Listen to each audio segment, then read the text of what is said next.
சகுனம் பார்க்கக்கூடியவர்களாக இருப்பார்கள். பெருமானார் ஸல்லல்லாஹு அலைஹி வஸல்லம் அன்னவர்களுடைய வருகைக்கு முன்னாடி அந்த அரபியர்களுடைய மூட நம்பிக்கைகள் எல்லாம் இப்படித்தான் இருந்துச்சு. அறியாமையினுடைய உச்சத்தில் அவங்க இருந்தாங்க.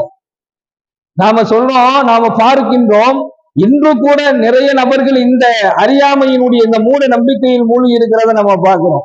எங்கேயாவது கிளம்பி போனாங்க அப்படின்னு சொன்னா, குறுக்க ஏதாவது குறிப்பா சொல்ல வேண்டும் என்று சொன்னால், பூனை குறுக்க வந்துருச்சுன்னா போற காரியம் நடக்காது என்பதாக எண்ணி அதை நம்பக்கூடியவர்களாக நம் சமுதாயத்தில் இருக்கக்கூடிய மக்களை நம்மளால பார்க்க முடியும். அல்லாஹ் பாதுகாக்க வேண்டும். பெருமானார் ஸல்லல்லாஹு அலைஹி வஸல்லம் அன்னவர்கள் அந்த அரபிய மக்களுக்கு முதல்ல தீனுல் இஸ்லாத்தை, ஏகத்துவத்தை சொல்லிக் கொடுக்கிறதுக்கு முன்னாடி எதை ஒழித்தார்கள் என்று சொன்னால், இது போன்ற மூட நம்பிக்கைகளை அவர்கள் ஒழித்தார்கள் என்பதாக வரலாற்று ஆசிரியர்கள் எழுதி காட்டுகின்றார்கள்.